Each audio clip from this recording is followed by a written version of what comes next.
네, 안녕하세요. 세뇌 탈출입니다. 오늘은 좀 뻔한 소리 좀 하고자 합니다. 미국과 중국이 이제 완전히 뭐 상당히 심각한 기싸움 혹은 힘겨루기에 들어갔는데 이게 이제 중국이 미국에 이제 속된 말로 째비가 되겠냐. 이 얘기를 오늘 좀 정치 사상, 정치 철학적으로 좀 더듬으면서 말씀을 드리고자 합니다. 먼저 자율구독료 잠깐 보시죠. 신한은행 140-012-108-493 주 백모 프로덕션 많이 도와주시는 덕분에 백모 세뇌 탈출 꾸역꾸역 잘 진행하고 있습니다. 앞으로 더 열심히 하겠습니다. 먼저 이제 우한 코로나 상황 보면 미국이 지금 그 사망자 수가 한 1,000명 정도로 한 절반으로 줄어들었어요. 이게 앞으로 더 줄어들 것 같고요.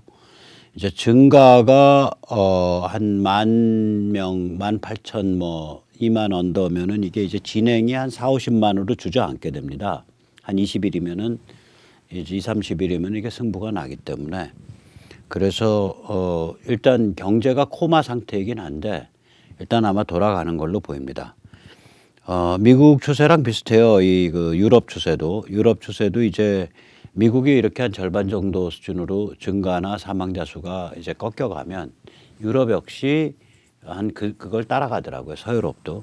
그래서 서유럽 전체도 한 1,000명 정도 하루에 숨지고 있고 하루 신규 확진자 수는 한 10,000명 정도 서유럽은 지금 근데 러시아가 지금 아주 폭발적으로 지금 늘고 있죠.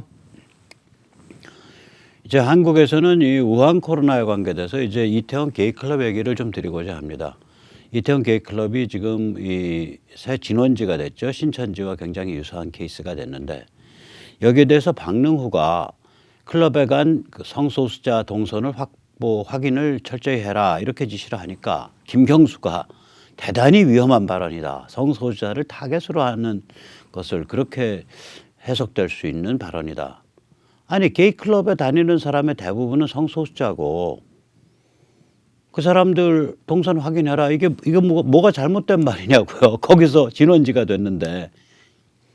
아니 저기 2단 시비가 있죠. 그 신천지 교회가 진원지가 됐으니까 신천지에 다닌 사람 다 동선 확인해라. 이거랑 뭐가 다른 말이냐고. 뭐 게이클럽이나 게이가 무슨 성역이야?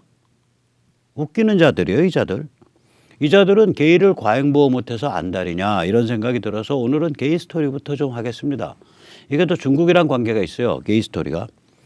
우리가 이제 게이에 대해서 무슨 도덕적 판단을 내리기 전에 이제 그 보건이나 위생에 관한 얘기를 할 때 이게 게이가 보통 이제 여러 상대와 엮인다. 그래서 질병과 위생에 관해 굉장히 취약하다. 이런 얘기들을 합니다. 여기에 대해서 이제 게이를 옹호하는 사람들은 그건 게이의 문제가 아니고 사회적 편견 때문에 구석으로 몰려서 파트너를 제대로 못 만나니까 이 같은 음지 생활을 하게 됐다. 이렇게 표현을 해요. 글쎄, 뭐 둘 중에 무슨 소리가 더 맞는지 한번 들으시는 분들이 각자 판단하십시오. 근데 이제 게이 문제 얘기가 나오면 이게 이제 도덕적 판단인가, 제도적 판단인가, 아니면 문화 입맛에 의한 판단인가 이 차원이 좀 다릅니다. 도덕적 판단은 어떤 거냐? 특히 이제 프로테스탄트 이제 기독교 신앙을 가지신 분들은 이거는 자연의 섭리, 신의 섭리랑 어긋난다. 라는 원천적인 도덕적 판단을 내리십니다. 저는 그런 판단을 할 자유가 있다고 봅니다. 그게 없으면 종교가 아니죠. 그런 판단을 하면 그게 젠더 차별이다. 그런 소리 하는 사람들은 저는 이상한 사람들이라고 봅니다. 인간은 차별하는 동물이에요. 차별이라는 건 디퍼렌시에이션입니다. 구분짓고 차별하고 평가하고 그런 것에 대해서 만약에 판단을 안 한다. 판단하지 말아야 된다. 그렇게 얘기하면 인간이길 포기해라 이 소리입니다.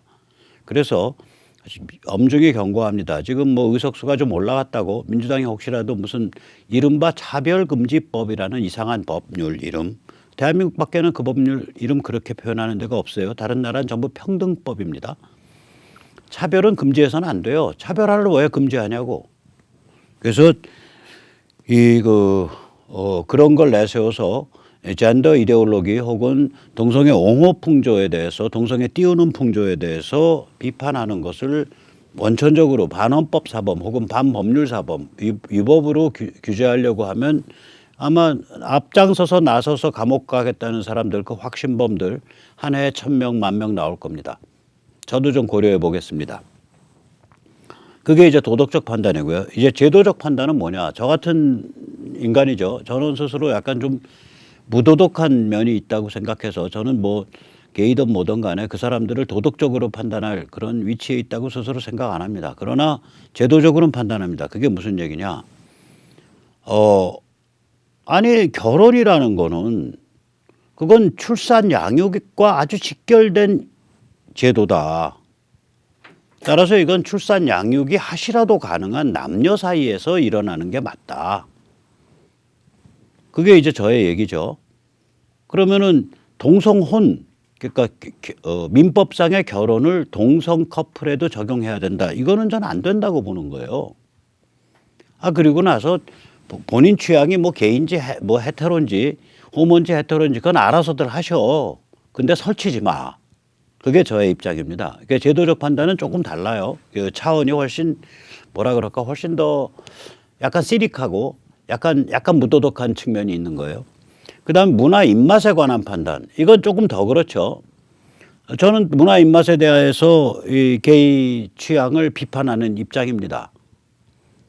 아니 그러니까 뭐냐면 그러니까 취향을 뭐 비판한다. 이게 무슨 뜻이냐? 게이인 사람 보고 야 너 입맛 고약하다라고는 얘기를 잘 안 해요. 그러나 잘난 체하고 그게 무슨 대단한 무슨 뭐 진보적 행태인 것처럼 띄우고 포장하지 마. 그리고 그런 거 자꾸 그 몇 명 되지도 않는 거 그 저기 뭐야 그 비례에 어긋나게 시도 때도 없이 그 저기에다 박아넣지 마. 그 드라마, 영화 같은 데다가. 그래서 저는 미드 보다가도 게이 이런 게 나오면 확 돌려버리는 수가 있어요. 그 미드의 수사극 중에 이게 뭐였나 모르겠다. CSI 계통이죠.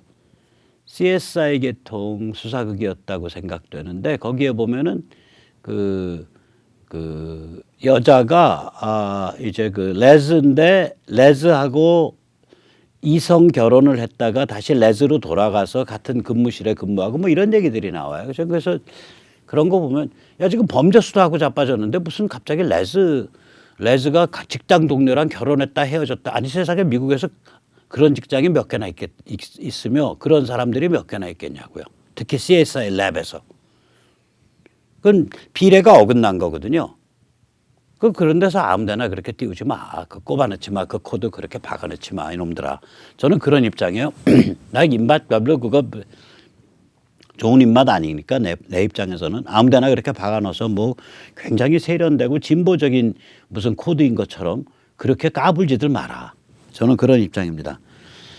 이게 이제 서양에서는 게이에 대해서 이 원초적인 혹은 레즈에 대해서 원초적인 죄책감이 있습니다. 왜 그러냐면 이게 수십 년 전까지 동성애자를 처벌하거나 린치를 했거든요. 흔히 이제 컴퓨터의 아버지라고 불리죠. 그게 이제 thinking machine, 생각하는 기계라는 그 개념을 만들어낸 사람이죠. 알렌 튜렌, 케임브리지 대학의 그 수학 그 천재죠. 이 알렌 튜렌이 뭘 증명을 했냐면 알렌 튜렌이 증명한 건 그걸 겁니다. 제가 알기로 이진 논리학으로 나타낼 수 있는 모든 명제는 기계로 계산할 수 있다라는 명제를 증명했습니다. 이진 논리학, 예스까 노까, 예스입니까 노입니까 로 나타내는 모든 명제, 그러니까 false true, 참이다, 참이 아니다 로 나타낼 수 있는 모든 명제는 컴퓨터로 계산할 수 있다. 그게 아마 튜렌이 증명한 걸 거예요. 그 사람은 그걸 증명을 하고 그 에니그마 프로젝트죠. 그러니까 이 나치 독일의 암호 해독 기계, 암호 해독 프로젝트에 2차 세계대전 때 연결이 됐어요. 그래가지고 그때의 암호 해독 기계의 그 원리 기타 등등이 나중에 컴퓨터에 중요한 게 됐고 또 이 사람이 증명한 이진 논리학과 컴퓨팅 프로세스의 관계. 그것 때문에 알렌 튜렌은 이제 그 컴퓨터의 아버지라고 불리는 사람입니다. 이 사람이 이제 2차 세계대전 끝나고 이제 게이였어요. 당시 게이는 감옥에 갑니다. 그런데 이제 남창을 샀죠. 길거리에서 술집에선가 그 어린 소년 혹은 젊은 청년이에요. 그게 밝혀져 가지고 이제 법정에 서서 감옥에 갈 지경에 이르자 청산가리를 사과에 묻혀서 그걸 한 입 베어 물고 숨졌습니다. 그래서 이제 들리는 소문에는 애플 컴퓨터에 한입 베어먹은 정상가리가 그게 알랑 튜렌을 그 기린 거다. 그래서 사실 애플 컴퓨터에 그 한입 베어먹은 정상가리가 요새는 그런 색동을 별로 안 쓰는데 색동 그 색깔을 썼었죠. 그 색동 색깔이 게이입니다. 그래서 서양 사람들이 만약에 우리 색동 옷을 보면 야 한국 사람들은 다 게이인가 보다 그렇게 생각할 수 있어요. 어쨌거나 이 그 서양은 수십 년 전까지 이렇게 동성애자를 처벌 린치했습니다. 예를 들어서 미 대법원이 2003년에야 텍사스의 학문선교 처벌법 이걸 이제 서더미라 그러죠. 외국에서는 서더미를 반헌법적이다, unconstitutional 하다. 그러니까 서더미 처벌법을 반헌법적이라고 판정했습니다. 그래서 텍사스에서는 2003년까지 학문선교 처벌을 했었습니다. 형사적으로. 미국 지역에서 17, 18세기에 이런 그 남성 간의 이런 그 계간, 즉 학문선교 이런 죄로 그 사형당한 사람이 한 20명 가까이 돼요. 근데 한국은 어떠냐 이거예요. 한국은 여기에 대해서 특별하게 이렇게 핍박을 한 적이 없어요. 나치 독일은 아마 한 10,000여 명을 죽였을 거예요. 게이를, 동성애자를.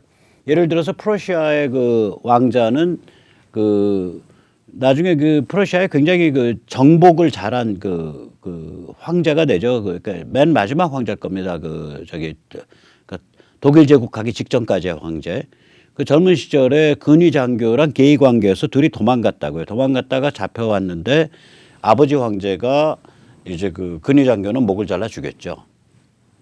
그러니까 이게 그 정도로 그 사회적으로 터부시 되고 그게 발각이 됐을 경우에 굉장히 잔인하게 처벌하고 예를 들어서 그 전부터 이제 샌프란시스코나 필라델피아 같은 데는 이제 그 게이 쿼터가 있었단 말이죠. 그러니까 이제 그 동성애자들이 몰려 사는 지역들이 그러면 이제 부근에 있는 이제 그 백인 그 우락부락한 wal패들이 술 한잔 먹다가 맥주 한잔 먹다가 야 오늘 거기 가서 애들 좀 패자 그러면 우르르 몰려가서 아무나 붙잡고 패는 거예요. 패다 보면 힘들이 좋으니까 죽기도 하고 그리고 다 튀어서 도망가고 이런 문화가 오랫동안 이어졌다고요. 2000년 이상 여기가. 그러다 보니까 이제 그 부당하게 당했다. 예를 들어서 그런 노래 있잖아요. I left my heart in San Francisco. 그것도 이제 이제 자기의 게이 애인을 샌프란시스코에 내버려 두고 왔다라는 거예요. 그래서 서양 손님 모시고서 노래 잘 부른다고 어디야 룸살롱이나 이제 이런 데 가셔서 I left my heart 이러고서 불렀다가는 골로 가는 겁니다. 취향이 서양 사람들이 잘못 이해할 수 있어요. 아, 저 친구 게이구나. 조심하셔야 돼요. 그 문화적 코드들이 있어요. 어쨌거나 이 서양에서는 이 기독교권 서양에서는 이 게이를 아주 엄격하게 처벌을 하거나 린치를 한 그런 풍토가 불과 몇 년 전까지 이어졌었기 때문에 여기서는 자기들이 희생자라고 주장하고 인권을 주장할 수가 있어요. 그런데 한국은 이게 그런 적이 없어요. 그러면 여기서 왜 서양식으로 인권 주장하고 그러냐 이거예요. 그래서 제가 아는 어떤 사람은 그런 말이에요. 야, 그 서양식으로 게이들 그렇게 막 희생자 코스프레 하려면 진짜 희생부터 한 2000년 하고 시작해. 지금 2020년이니까 4020년까지 서양식으로 일단 희생을 하고 그다음에 희생자 코스프레들 하시라 그래. 그렇게 아주 싸늘하게 말하는 사람도 있습니다. 그래서 저는 한국에서 특별히 게이에 대해서 나 게이기 때문에 희생자고 성소수자고요. 저는 사회적으로 압박받고요. 서양 영어에서 마이너리티라 그러면 사회적으로 배관시하고 압박한다라는 어감이 있어요. 소수자라는 게 서양에서는 그 영어 어감에서는 여기는요 그냥 의식하지 않고 지나가는 거예요. 제가 게이인가 보다. 제 취향이 좀 특이하네요. 그런가 보다 하고 의식하지 않고 지나가요. 여기는 통합되어 있었다고요. 근데 왜 갑자기 서양식 언어를 내세우면서 우리 인권이요. 우리 인권이. 아니 우리 인권 옛날부터 보장해 드렸거든요. 그러니까 잘난 척들 하지 마시라고. 저는 그거예요. 당신이 아랫도리 가지고 밤중에 뭔 일 하는지 나 바빠서 신경 쓰기 싫어. 그런데 그걸 개념이고 진보고 문화고 세련이고 이런 식으로 잘난 척하지 마. 그거 띄우지 마. 내 입맛에 안 맞아. 구역질나. 그다음에 두 번째 제가 얘기하는 거는 감히 민법상의 결혼제도를 넘보지 마. 그거는 출산하고 양육하고 출산하는 그런 성스러운 임무를 수행하는 커플에게 우리가 보존해 줘야 될 배타적 독점적 영역이야. 너 거기에 함부로 숟가락 얹으려 그러지 마. 그게 저의 주장입니다. 둘 사이에 민법 계약 맺으라고요. 그냥 사인 간의 계약으로. 그걸 왜 민법적 부부가 꼭 되려 그래? 자, 이게 이제 중국 오늘 얘기인데 중국이 굉장히 그 기묘한 데가 있어요. 이탈리아도 좀 기묘한 데인데 일단 중국은요 한마디로 말하면 여자 발 망가뜨리고 남자는 여성 목소리를 내게 하고 이 둘을 같이 하고 있는 두 개의 유일한 나라였습니다. 이게 전적이죠. 가운데 사진 저 흉악하게 망가뜨립니다. 그 애들 어렸을 때 돌로 누르고 발뼈 부러뜨려 가지고 발등뼈 부러뜨려서 천으로 꽁꽁 싸갖고 뭐 발 크게 요만하게 막아버리니까 발이 기형이 되죠. 완전히. 전족이라 그러죠. 풋 바인딩 영어로는. 남자는 이제 여성 목소리를 내게 하죠. 그래서 경극에 보면 경극에 이제 배우가 네 종류가 있는데 생은 남자고 단은 여자고 정은 그 이제 그 센 놈, 이제 그 카리스마틱하고 아주 파워풀한 놈, 그 놈을 이제 정이라 그러고 축은 광대입니다. 경극은 네 개의 그 네 종류의 카테고리에 의해서 일어나는 그 이제 그 오페라인데 이거는 북경 지역에서 유행을 했기 때문에 서양에서는 베킹 오페라라 그래요. 북경의 그 오리지널 산실이어서. 근데 이 경극에서 단을 그전에는 전부 남자가 했어요. 이게. 그래서 이제 뭐 확실치는 않은데 이제 그러니까 이제 내시들이 그러니까 그 거세 수술을 하고 단 배우로 가는 경우도 있고 발성법만 훈련해서 약간 좀 여성적 성격의 그런 캐릭터가 있는 사람이 발성법을 훈련해서 단 배우를 하는 경우가 있죠. 후자의 대표적인 케이스가 메란방입니다. 중국에서 가장 유명한 이 경극 단 배우죠. 메란방은 결혼도 여러 번 했고요. 자녀도 굉장히 많이 낳았어요. 그러니까 이 생물학적으로 남성이라고요. 근데 이 정말 간드러지게 그 배우를 했죠. 이렇게 그 성이 헷갈리게 이 발성을 하고 이러면은 거기서 인간이 그 기묘한 걸 느끼나 봐요. 그래서 이제 우리 패왕베리에 보면 그 남자가 완전히 그 여성적인 그런 걸 하잖아요. 이제 배우 중에서는 자살한 장구경이 이런 컬러를 주죠. 아주 우울하고 섬세하고 여성적인 그런 느낌의 그거죠. 그래서 그 장구경한테 필 꽂힌 여성들도 많아요. 예. 이게 게이 필을 주는 남자들을 좋아하는 여성들이 있거든요. 왜 그러냐면은 이제 백모같이 투박한 생무식한 사나운 매스쿨리니티, 그러니까 남성성 이런 거 별로 안 좋아하고 중간에 그 중성적 게이 필을 주는 게이 느낌 주는 그런 여성들은 이제 그 장구경한테 뻑 가죠. 어쨌거나 이탈리아에도 이런 게 있습니다.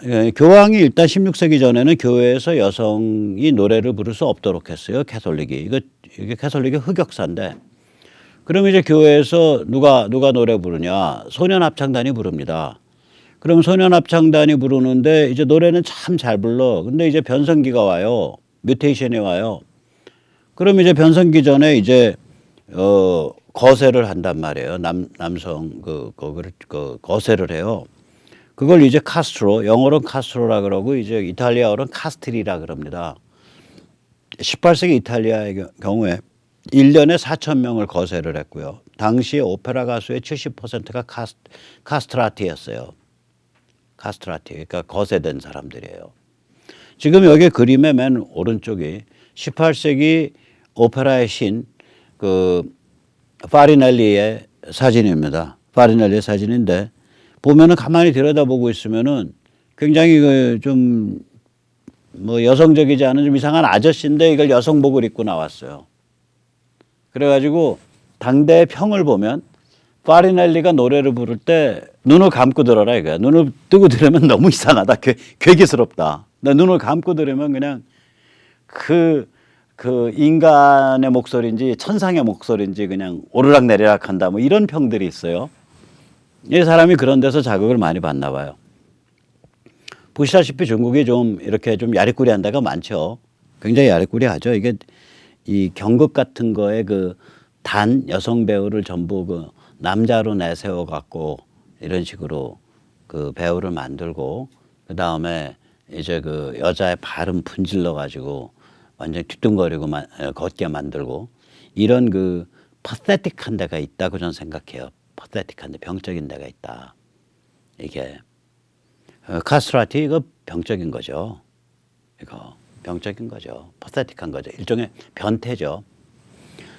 자, 퍼버트인데 이게 이제 이런 중국적 스타일들이 있으니까 중국은 모든 거를 현대 문명에 닥쳤을 때 모든 걸 중체 서용으로 바꿔냈어요. 지금도 중체 서용이에요. 계속해서. 그러니까 자기들의 중국적 그 특징을 하나도 안 버리고 현대 문명의 핵심적인 거를 전부 왜곡해서 자기들식으로 적용을 했다고요. 아니 여자들 발도 부러뜨리는 놈들인데 뭐 당연히 그렇게 하죠. 그래서 중국이 이게 중체 서용 갖고 안 된다라고 정면으로 들이받았던 그 사상가가 있습니다. 옌푸, 우리말로 읽으면 엄복입니다. 이 옌푸는 이런 명문을 남겼습니다. 자유가 본질이고 민주가 응용이다. 자유가 체이고 민주가 용이다. 거기에는 중체 서용, 뭐 중국이 체이고 뭐 저기 뭐야 과학기술이 용이다. 이따위 소리 하지 마라. 현대 문명의 본질은 뭐냐. 자유가 체이고 민주가 용이다. 그래서 정면 비판을 했습니다. 이 사람이 청말 그다음에 민국 초기 사람인데 그러나 이 사람의 얘기는 묻혀버리고 말죠. 그래서 실제로 중국을 지배해온 건 이때까지 글쎄요. 제가 대충만 꼽아봐도 한 5번에 걸친 중체 서용의 변형의 역사입니다. 우선 첫째 1850년 60년대에 한 14, 15년간 이어졌던 세계 최대 세계 최악의 농민 반란 또 세계 최대 규모의 기독교 사교 국가 근데 사교예요. 그게 태평천국입니다. 홍수전이 두목이었고요. 성경을 딱 들고서 나는 예수의 동생이고 야훼의 둘째 아들이다. 그런데 오늘 내가 점을 좀 봐야겠으니까 쟤 좀 끌어내봐. 목을 탁 치면 피가 쫙 뿜어져 나와요. 피 뿜는 모습을 보니까 오늘은 이러이러하게 해야겠다. 이렇게 그런 무시무시한 사교를 해가지고 중국을 휩쓸었던 인간이죠. 그게 태평천국이죠. 이 태평천국도 가만히 보고 있으면 중국의 원래 전통, 중국의 전통이 뭐예요? 잔혹한 농민반란 전통이 있죠. 그 농민반란 전통을 본질로 삼아서 기독교를 왜곡한 거예요. 이제 손문 같은 사람은 어떻게 봐야 되냐? 손문이 왜 이렇게 흔들 수 있었냐면 저기가 한민족주예요. 그래서 그 손문의 중화민국을 이끈 사람들 보면 전부 학하입니다. 학하는 이제 손님 객자, 집가자, 객가죠. 객가라고 쓰고 학하라고 있는데 이 학하는 뭐냐면은 이 전통 중국에서 화북 지역에서 살기가 어려워져 가지고 이제 광동이나 후지안이나 뭐 호남이나 이런 데로 내려온 사람들이에요.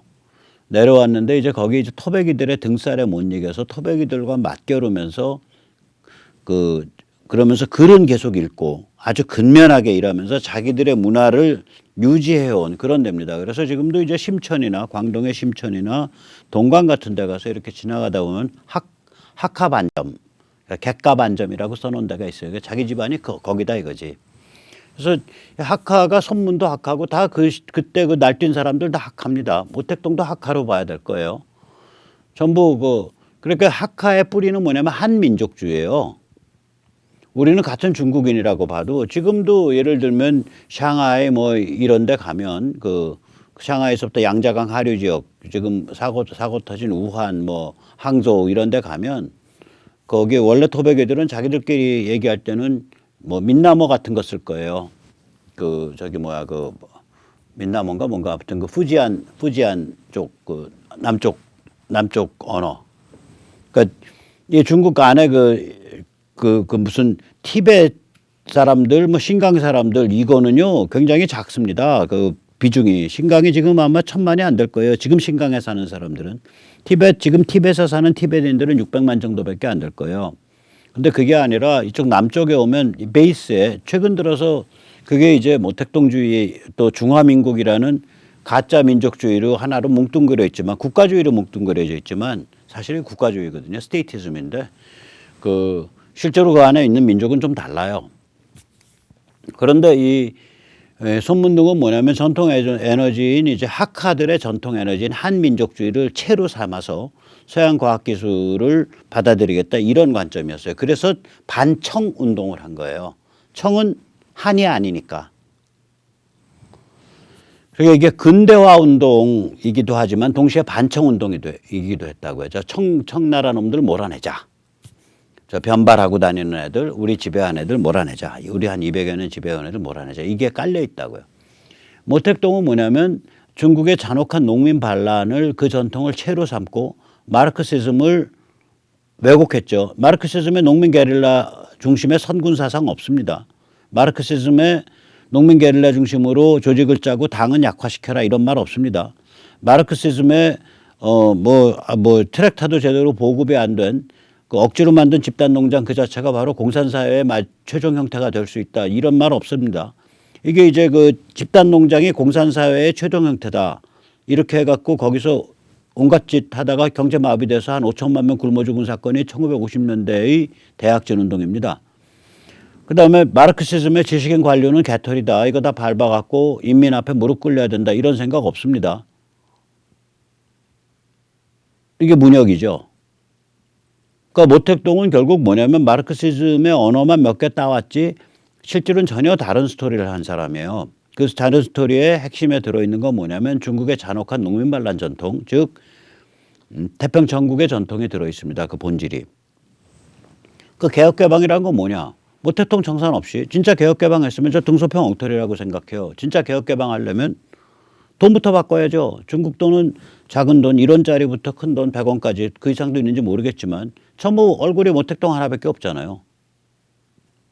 그러니까 개혁개방은 모택동 정산 없이 세계시장 속에서 당군의 상층부가 신흥 갑부로 변신하는 과정이었죠. 그러니까 여기에도 현대문명의 본질, 개인 존엄이나 자유나 뭐 이런 게 자유민주주의나 이런 건 전혀 없는 거예요. 그냥 먹고 사는 방식을 바꾸고 지배하는 방식을 바꾼 것뿐입니다. 시진핑은 뭐냐? 이건 아예 내놓고서 중화조공체제로 돌아가자는 거 아니에요. 중화조공체제가 문명적 질서였고 그것이 그야말로 참 설린 질서이기 때문에 그것을 경험했던 나라들, 즉 아시아 국가들을 중심으로 해서 중화조공체제로 돌아간다. 이겁니다. 지금. 시진핑 그렇게 떠들었어요. 그 이데올로그들이. 중국 중심 아시아 질서, 중국 중심의 세계 질서 이걸 떠든 거죠. 이데올로그들이.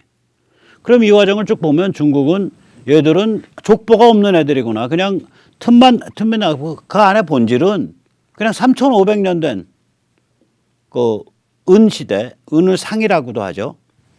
은시대의 그 중화제국 로직 그냥 끌고 나오고 있는 애들이구나.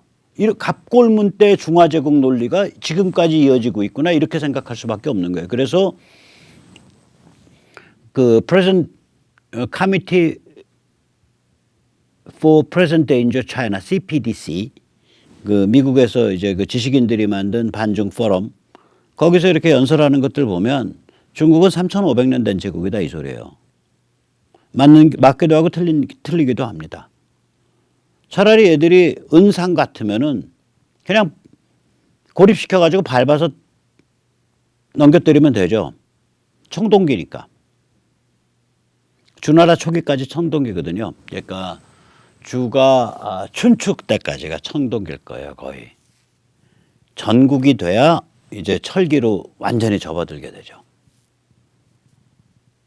그래서 우리가 이제 이런 거를 보면서 이게 이 중국이 중체서용이란 이름 아래 은상 때부터 이어지는 그 무시무시한 그 신정일치 혹은 천자 체제에서 나오는 천자가 사실은 이름부터가 신정일치잖아요. 천자, 하늘의 아들. 하늘 제사를 지낼 수 있는 유일한 인물 아닙니까? 하늘 제사 못 지내요. 조선왕도 못 지냈어요. 중국에 누구도 못 지내요. 하늘 제사는 천자만 지내요. 하늘 제사는. 그런 그 천자 신정일치 그 무시무시한 전제주의 이게 변형돼서 계속 그 안에 뭐가 들어있다. 그리고 전부 나머지는 엉터리로 갖다 씌운 거다. 이런 생각을 하게 되는 거예요. 중국을 보고 있으면. 자, 그래서 여기서 이제 우리가 중국이 그럼 그래도 뭐 사회주의라 그러고 공산주의라 그러는데 그거 맞아? 한번 다시 볼 필요가 있어요. 이 마르크시즘 공산주의는요, 이 멘탈 자체는 삶과 세상에 대한 원한 및 저주입니다. 이게 악마성입니다. 멘탈은. 그래서 이 기본 관점을 딱 깔고 있어요. 기본 관점은 뭐냐? 이게 알파의 오메가입니다. 인류 역사는 계급투쟁의 역사다. 인간은 계급투쟁의 피바다 속에서 몸부림치다 쓰러져가는 욕망의 동물이다. 그런데 계급투쟁을 종식시킬 최종계급 프롤레타리아트가 등장했다. 최종계급 프롤레타리아트의 투쟁에 복무하는 것이 인생의 유일한 의미다. 이게 이제 히스토릭 머티리얼리즘이죠. 역사적 유물론. 유물사관이 아닙니다. 이건 잘못된 번역이에요. 유물사관은. 이건 역사관이 아니라 인간관이에요. 또 저는 이게 과연 유물이냐. 이게 이제 물질을 둘러싼 욕망에 취해서 사는 존재다라는 점에서 머티리얼리스틱한 거죠. 인간을 볼 때. 그러니까 우리가 유물론이다라고 하는 거는 두 가지 의미가 있거든요. 세계가 예를 들면 물질에서부터 나서 물질의 변화 과정에 의해서 된 거지, 정신이라는 건 인간 뇌수 속의 어떤 화학 전기적 프로세스에 지나지 않아. 이게 이제 유물론이죠, 기본적으로. 그러니까 물질 우선주의. 그거랑 인간을 볼 때 인간은 욕망의 물질적 세계에서 욕망에 취해서 살다가 죽어가는 존재야라는 거랑은 겹치기도 하고 다른 얘기예요. 세계가 물질 우선주의라고 생각을 하더라도 인간은 정신을 가진 동물이기 때문에 인간의 관점에서는 결국 정신이 우선이야 이렇게 말할 수도 있어요. 어쨌거나 이때 이제 마르크시즘을 유물론이라고 볼 때 유물은 둘 다입니다. 세계가 물질로 이루어져 있고 정신은 뇌수의 화학적 전기적 작용에 지나지 않는다라는 의미에서도 유물론이고, 두 번째로 또 어디에서 유물론이냐? 이게 더 중요한데, 인간은 물질과 욕망 속에서 몸부림치다가 죽어가는, 쓰러져가는 그런 존재다라는 점에서 유물론입니다. 근데 유물론을 인류 역사는 하고 역사적으로 해석을 딱 해서 합리화시키기 때문에 이걸 역사적 유물론이라고 해야 돼요. 유물사관이란 단어는 이제부터 잊어버리십시오. 사적 유물론 혹은 역사적 유물론이 맞는 단어입니다. 참고로 이 스탈린 이후로 이 공산주의 얘기하는 사람들이 이런 말을 해요. 유물변증법이라는 철학이 선행에 있었다. 이 유물변증법을 역사에 적용한 것이 사적 유물론이다. 이거 생거짓말입니다. 스탈린 시대 이전에는, 스탈린이 이제 정권을 잡은 게 1920년대 말인데, 그럼 그 이전에 막시즘의 히스토리는 80년이 돼요. 1848년부터 시작하니까 공산당 선언 최소한 1928년까지 28년 정도까지 한 80년 선행한 거 아니에요? 그러면 이 80년 동안 유물변증법이라는 용어는 없어요. 다이렉트가 머티리얼리즘이라는 용어 자체가 없어요. 유물변증법이라는. 그건 스탈린 때 급조된 용어예요. 인간관, 즉 아까 지금 말씀드린 역사적 혹은 사적 유물론이 알파요 오메가입니다. 자, 그런데 우리가 이제 그럼 이런 막시즘의 기본 멘탈이 건 악마성이 있다. 그 악마가 진실을 조명해낸 거예요. 그래서 히트를 친 거예요. 이 진실이 뭐냐? 현대 문명, 저들 용어로는 자본주의입니다. 현대 문명이 인류 전체, 세계 전체를 결국 다 말아먹게 된다. 이거를 목숨 내놓고 주장한 게 마르크스주의자들이에요. 그래서 현대 문명이 인류 전체, 세계 전체를 말아먹어서 세계를 굉장히 동질화시키고 그 안에서 무수히 많은 임금 노동자, 프롤레타리아트를 만들기 때문에 만국의 노동자와 단결해서 이 현대 문명, 즉 자본주의를 떼또들어 부셔라. 이게 걔들의 인터내셔널이고, 이러한 정신을 기리는 날이 5월 1일 인터내셔널 데이고, 그게 한국에 들어와서 5월 1일 근로자의 날이 됐기 때문에 저는 근로자의 날을 안 지킵니다. 날짜 바꿔주세요. 좀 마음 편하게 지킬 수 있도록. 네? 한국노총, 민주노총 여러분. 여러분들이 빨간 깃발 흔드는 저기 뭐 공산주의 지금 노동운동 기리려고 그날을 그날로 정했어? 흉악한 사람들이야. 원래 근로자의 날 딴 날이었는데 거기로 언젠가 옮겼어요. YS 때인가 언젠가 옮긴 거예요. 그거 다시 딴 날로 옮기라고. 그럼 나도 놀게. 기분 나빠서 놀 수가 없어. 그날 놀려면 내가 빨간 깃발을 들고 나가야 되거든요. 그래서 권합니다. 앞으로 근로자의 날 지키지 않기 운동 좀 합시다. 공휴일 거부 운동 좀 합시다. 자, 그래서 이게 이제 이거는 이 얘기 자체는 맞거든요. 현대 문명이 모든 사람들, 세계 전체, 그 다음에 인류 전체를 다 포괄하게 된다. 이건 맞는 명제인데 이거 진실이란 말이에요. 이 악마적 존재들이, 이 악마성을 가진 자들이 이 명제를 딱 떠받들고 나간 거예요. 그래서 악마는 프라다를 입는다라는 영화가 있지만 그게 아니라 악마는 진실을 입습니다. 진실이란 옷을 입어요, 악마가. 그래서 거기서 강력한 유혹과 설득력을 가지게 됩니다. 자, 그러니까 아이러니죠. 모든 사회사상가 중 현대문명, 즉 자본주의라고 걔들은 표현하는데 이 현대문명이 인류 전체, 세계 전체를 다 포괄하게 된다. 이거를 이렇게 명확하게 혹은 줄기차게 주장한 국제주의를 표방한 유일한 게 거의 공산주의 하나뿐이에요. 이게 참, 그러니까 제가 예를 들어 드릴게요. 우리가 아놀드 토입이 유명하죠. 도전과 응전 얘기한 역사책 여러 권짜리 역사책 썼죠. 그 사람 책 제가 처음 좀 읽다가 덮어버렸어요. 왜냐? 이 사람이 세계를 보는 관점이 서유럽 기독교 쪽, 동방종교 러시아 그리스, 이슬람, 힌두, 유교 이 5개인가 권역으로 보더라고. 지금 현대 문명이 지금 세계, 이 사람이 책을 언제 썼냐? 20세기 초에 썼어요.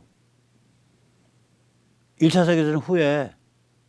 웃기는 아저씨네. 나 웃기는 아저씨라고 생각했어요. 아니 지금 세계가 지금 현대 문명에 의해서 지금 다 지금 석권이 돼서 현대 문명에 정신병 걸린 상태, 미친병 발작한 공산전체주의 혹은 또 다른 정신병 극우전체주의 그 한쪽에 있고 자유민주주의가 한쪽에 있는 그런 상태로 전 지구가 다 통합돼 가고 있는데 무슨 놈의 서유럽이 어떻고 동방종교가 어떻고 이슬람이 어떻고 힌두가 어떻고 유교가 어떻고 웃기는 짜장 같은 소리 하고 있다. 내가 그 책 덮어버렸어요. 사무엘 헌팅턴 문명 충돌. 마치 동일체급 문명들끼리 충돌하는 것처럼 말하잖아요. 이것도 웃기는 소리예요. 현대 문명의 오리지널 버전 시장 중심 자유민주주의 중심 개인 중심 오리지널 버전이 있고 그것에 병든 버전의 현대 문명이 있는 거예요. 병든 버전. 서브 현대 문명이 있는 거예요. 서브 문명이. 근데 이 현대 문명을 시기 질투하고 따라가려 그러고 잡아먹으려 그러고. 그러나 이 현대 문명의 로직이 여기도 투영된다고요. 고스란히. 그게 공산주의가 그랬고 그게 극우 전체주의, 나치나 일제 같은 그게 그랬단 말이에요. 그러니까 문명 충돌 따위는 없는 거예요. 현대 문명이 살벌한 거라고 이게 그냥 전일적이고 지배적인 거예요. 그러니까 동일 체급끼리의 문명 충돌 그런 거 없다. 헌팅턴 아저씨. 이게 이제 더 가면 요새 이제 최근에 미중 전쟁 나면서 뭐 그레암 앨리슨이라고 미국 교수죠. 이게 투퀴디데스의 함정. 이게 투퀴디데스 함정이라고 뭐냐면 패권 경쟁한다 이거예요. 신흥 패권국이 기존 질서에 대해서 들이받게 된다. 이런 소리나 하고 있다고. 신흥 패권국 중국이 기존 패권국 미국에 대해서 들이받는 그런 상황이 온 거다. 그래서 투퀴디데스의 함정에 우리가 빠진 거다. 뭐 있다고 소리인데 이것도 웃기는 일반론이에요. 문명이라는 화두가 없는 거야. 문명. 이게 문명을 둘러싼 충돌입니다. 투퀴디데스의 함정. 이 투퀴디데스가 펠로폰네소스 전쟁 얘기한 거거든요. 펠로폰네소스 전쟁가 아테네와 스파르타 전쟁이에요. 이게 BC 5세기 때 일어난 일이죠. 스파르타가 아테네를 치받아서 아테네를 깨뜨린 전쟁인데 이건 뭐냐면 아테네는 철기 시민국가고요. 당시에. 스파르타는 철기 과두체제 혹은 철기 왕정국가라고요. 그러면 철기 문명이 오면서 집단 대 집단의 투쟁이 굉장히 살벌해지고 일상화된 상태거든요. 철기가 오면서 그렇게 됐어요. 그러니까 청동기 때 한번 그렇게 되고 철기 때 더 그렇게 된다고. 이제는 국가 단위에서 도시국가 단위 혹은 민족국가 단위에서 혹은 제국 단위에서 총력을 다해서 서로 정복하고 잡아먹고 아니 지금 춘추 전국시대의 전국이 그거고요. 진의 등장이 그거고요. 진을 승계한 한의 등장이 그거고요. 이 철기가 되면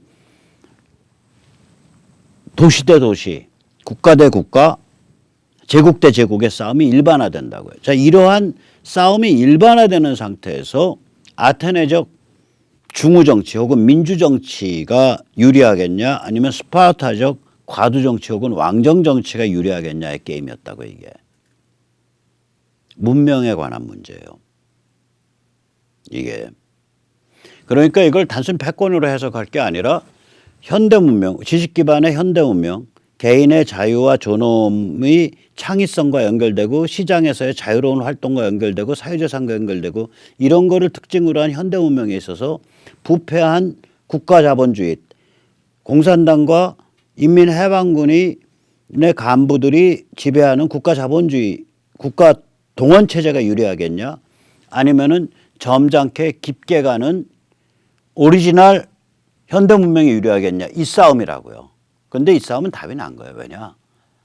나치 히틀러나 스탈린이나 지금 중국 공산당이나 인민해방군이 동원한 것보다 훨씬 더 잘 동원했었습니다. 훨씬 더 잘 동원했었어요. 이게 싸움이 될 싸움이 아니에요. 자, 다시 돌아가 보죠. 제1차 대전도 마찬가지입니다. 제1차 대전에 물론 러시아는 이쪽 영미편이었죠. 그러나 기본적으로 보면 그 안에 딱 깔려 있는 건 뭐냐면 현대문명을 이끄는 자유민주주의 체제, 미국, 영국, 프랑스와 현대문명에 적응한 재정체제, 오스트리아 합스부르크, 오스트리아 헝가리 제국, 오스만 제국, 독일 제국, 러시아 제국. 이 사이에 싸움이에요. 그 4개 제국인가가 없어지잖아요.